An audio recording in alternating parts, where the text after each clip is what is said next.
Morning, guys. So today, just a little walk. I was going to say walk and talk. I'm not really walking and talking. I'm just standing and talking. But let's talk about this committee that Boris Johnson appeared at yesterday. So for me, the big takeaway was that they finally asked him that question. They said, okay, look, if you were given assurances that no laws were broken, no rules, no guidelines, and that there were no parties, if that's what you were armed with when you came to the dispatch box, who gave you those assurances? And that's the question that's been bobbling around in my head for about a year now. And finally they asked it, and it was about 2 hours in to the committee hearing. And his response I thought was really funny because they were like, so who gave you the assurances? And he goes, oh, well, I promised the people that I wouldn't divulge the name, which is fucking ridiculous. Like, that is like naughty schoolboy territory. That is like, I see you holding a dead body and a murder weapon, and I say, well, what the fuck did you kill that bitch? And you're like, no, well, who did then? Not telling, you know. So that was funny. The other thing that I thought was interesting was then, like, about 20 minutes later, once they were like skewering him, once they were really grilling him, he then did divulge the names. So as soon as his loyalty to them was no longer useful to him in his specific situation at that time, he was very happy to throw them under the £350 million a week bus. He was just like, oh, yeah, fine, it's this guy. It was his director of comms, which in itself became another funny thing, because it's like Harriet Harman, who's the chair of the committee, she was like, when you were stood there in the House of Commons at the dispatch box and you said that you had assurances from people, we took that to mean, quite reasonably, that you had approached civil servants, lawmakers, people who had helped you construct these rules, these guidelines, and that they had given you assurances that nothing untoward had happened, or that if it had happened, that it sat within the guidelines.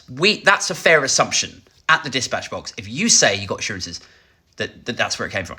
Now you're telling us that it was from your director of communications? It's from a press guy.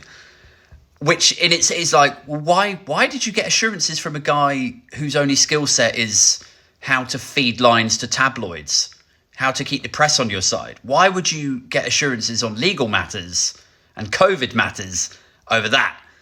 And he's like, so he started stuttering, he was fumbling his words, flapping around. Then even funnier, like, we're getting levels deep here. Even funnier, it turned out that his director of comms, his spin doctor, his press guy, did not give him assurances, or certainly not in the way that he's pretending they did. He makes it sound like, I was assured everything was within the guidelines. I was assured nothing untoward happened.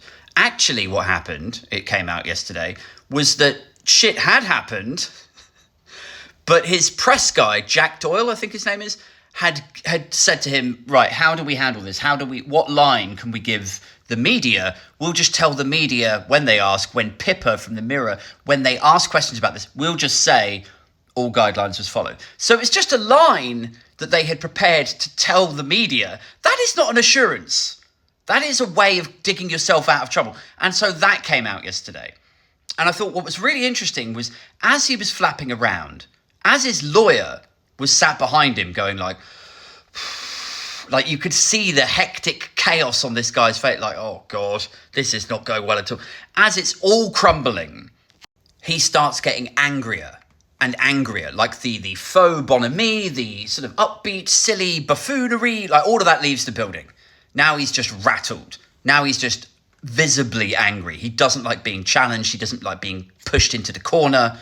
And then towards the end of the meeting, or the committee, they said, some of your supporters have described this committee as a kangaroo court.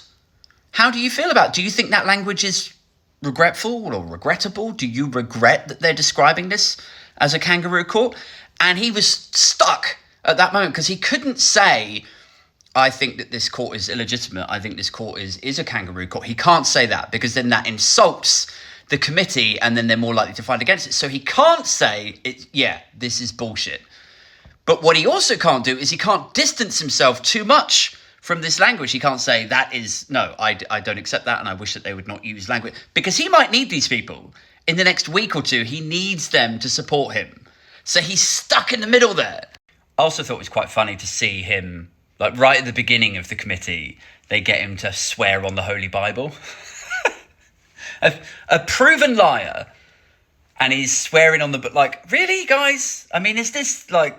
Are we being sarcastic here? Because it's forgivable if it's sarcastic, but otherwise, this is batshit. Like, what has he lied about? Do we need to go through the litany of lies?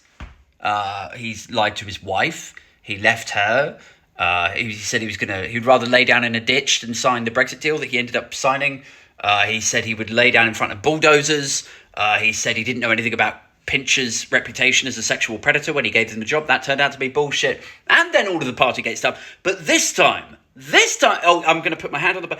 I swear to tell the whole truth this time, guys. Of course, all of this happened here in objective reality. Boris Johnson's career largely went up in smoke yesterday. But if you read the newspapers today, you would think it had all gone very, very differently. The Telegraph said Johnson besieged but defiant. The Express says, Boris, hand on heart, I did not lie to the House. The Sun are just pretending absolutely nothing happened. And the Mail are sort of misrepresenting this as some sort of even Stevens fight. This is what I mean when I rail and rant about the influence of the newspapers on politics, but also on wider society. This is exactly what I mean. So yesterday, it is inarguable that it went very, very badly. Very bad for Boris Johnson. Even columnists in the Mail were, like, on their private Twitters, they were saying, oh, Boris is getting properly skewered now.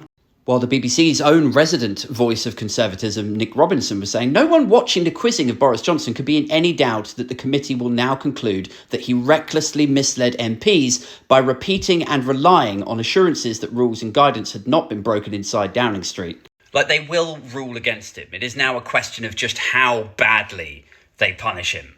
And yet on Planet Daily Express and Planet Daily Mail, Boris was agile as a cat. And people will read these newspapers, not cover to cover. They won't go into the nuance and into the detail. All they'll do is they'll walk past a newspaper stand at WH Smith's or their 24-hour garage, and they'll see the headlines, and they will come away with the perception that Boris Johnson did okay. And the producers of breakfast television and radio phone-ins will look at the papers and go, oh yeah, we should cover that. Let's see if other people also think that he did okay. Let's see if it's changed their opinion about Boris Johnson. And then lo and behold, in 6 weeks, 2 months, 6 months, whenever it is that he launches his political comeback, people will have this context to leverage off. And they will think back to this period and they'll be like, yeah, well, he had the committee hearing, didn't he? And I think, as I recall, I think it went okay for him. That is how damaging and how influential newspapers still are in the UK. When people say, oh, who even reads a newspaper anymore? Do you read a paper every day, Ed? No, you don't. So what the fuck are you talking? This is what I'm talking about. I'm talking about big black letters on the front pages of newspapers that people just cast a glance over, and it slowly permeates their opinion. And we know that they are powerful and influential because the Sun and the Daily Mail both lose a ferocious amount of money. But could you ever imagine Rupert Murdoch or Rothermere giving up those tabloids? They cling on to them for dear life. And the reason is, it makes them incredibly powerful.